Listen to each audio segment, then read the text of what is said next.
Welcome back to another episode of Rock Boys Football. Florida State, Mike Norvell getting extremely active in the transfer portal the last couple of days, landing another commitment early Sunday afternoon as former Colorado State defensive lineman Grady Kelly commits to Florida State. And this is a conversation that we had earlier in this transfer portal cycle. Florida State bolstering up the depth, bolstering up the talent level on that defensive line. A guy like Grady Kelly certainly does that. And at 6'2", 285, yeah, I think he'll put on a little bit more weight, but more importantly, he plays a lot stronger than what the number on the scale says. And when you turn on the film for Grady Kelly at 6'2", a little bit of a smaller stature, plays with a really low pad level, can take on double teams extremely well, and is a presence against the run. Also possesses an 8% pass rush win rate, 13 quarterback hurries, can give you some juice on the inside of that defensive line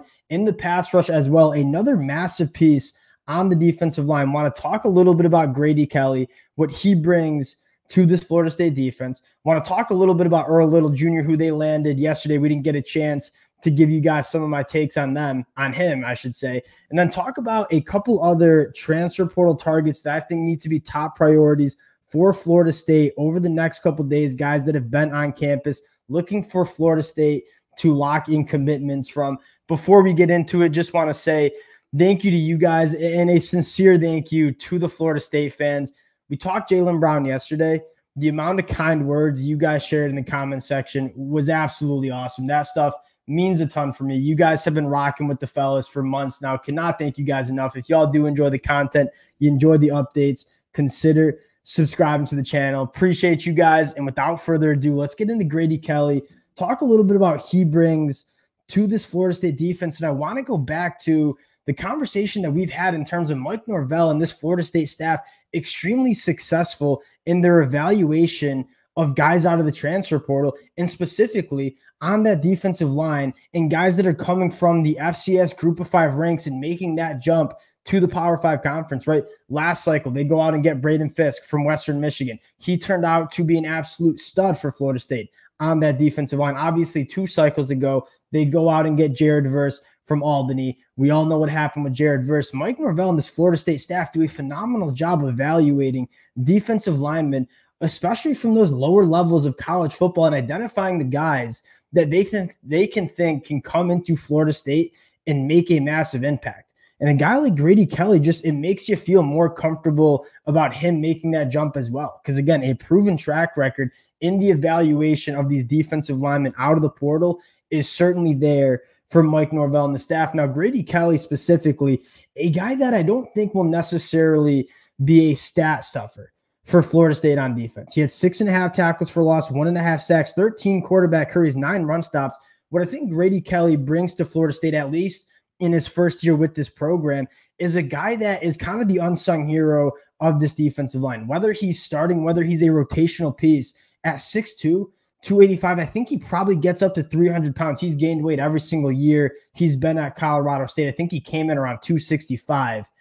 If he gets up to 300 pounds, kind of increases that play strength just a little bit more at 6'2", takes on blocks extremely well. And one of the more important factors that we have to talk about is having your defensive line be able to keep your linebackers clean. And I know Florida State fans want to see linebackers come in from the transfer portal. One of the best assets you can get for a young linebacker core is a defensive line that's able to win at the point of attack, eat up those double teams, and let those linebackers play a little bit more free. And I think that's exactly what Grady Kelly brings to the table, and also just adding to that depth of that defensive line. Being able to cycle a ton of guys in throughout a 12-game season, throughout 4 quarters of a game, is going to be massive. Grady Kelly had offers from Texas A&M, TCU, Michigan State. A lot of Power 5 conferences wanted Grady Kelly's services. Mike Norvell able to lock down this commitment. Really big fan of this edition. Want to give you guys some of my takes on Earl Little Jr. And this is a guy we talked about earlier in the week as being a potential target for Florida State. He ends up committing to Florida State. My big takeaway on Earl Little Jr. is that he's a box checker. He's big, he's long, he's physical. He has all the athleticism and kind of the physical toolkit to be a phenomenal cornerback at the Power 5 level. And you'll get some people saying, well, why didn't he play at Alabama his first 2 years with the program? You look at that Alabama depth chart, something we talked about the other day. Kool-Aid McKinstry, Terrion Arnold, your two boundary cornerbacks, they stayed healthy all year. These are two guys who are going to go in the first round of the NFL draft in a couple of months. There wasn't really much playing time for a guy like Earl Little Jr. to find the field at Alabama. And so I'm not writing Earl Little Jr. off as being a bust after being a top 100 prospect because he didn't play for Alabama during his first 2 years. One, it's rare to find players that play early for Alabama as freshmen because that roster is so loaded. Two, specifically at that cornerback spot, I mean, there just wasn't much opportunity. So I am certainly excited about what Earl Little Jr. can bring to this Florida State defensive backroom that I don't think gets enough credit. I mean, the national media in general just was extremely disrespectful to Florida State, but nobody talked about that secondary group being one of the better units in the entire country. I think Earl Little Jr. just adds to that group. Obviously, you're losing a few guys. I'm really excited to see what Earl Little Jr. can bring. And I feel like Earl Little Jr. might be one of those guys that, all right, hasn't played much at Alabama. We'll see what he does at Florida State. I wouldn't be surprised that in fall camp, you're hearing about Earl Little Jr. competing for a starting spot of this Florida State team, being a guy that is winning camp because I think he can play. I was a huge fan of him coming out of American Heritage at the high school ranks. Going into his third year of college football, that's normally when it starts to click physically for guys on the defensive side of the football. Earl Little Jr., 100% a name to watch out for, for Florida State. Two names that I want Florida State fans to just be familiar with. And again, the amount of talent that I have in my note sheet, got my running notes of Florida State and their transfer portal targets. A guy like Jalen Lucas from Indiana is an extremely dynamic playmaker with the football in his hands. He's on campus. I would love to see how Mike Norvell uses him in that offense. We talked about a guy like Terrence Ferguson would massively upgrade this offensive line. Two guys that I want to just hammer home as probably being my two top targets for Florida State. One is Sione Lalea coming over from Oregon State. Now, he had a visit going back to USC. This is a guy that I think similar, and I'm not throwing out comparisons like this willy-nilly here because he's not as talented as Jared Verse, but plays a similar role as a heavy-handed edge rusher who I think I love what Mike Norvell does in terms of, yes, we want our edge rushers to get after the quarterback, but we also want our edge rushers to be a hammer in the run game, and that is exactly what Sione is. 8.5 tackles for a loss, 1.5 sacks, had 16 run stops on the year for Oregon State. The number that I'm focusing on here, 1.6 yards average depth of tackle.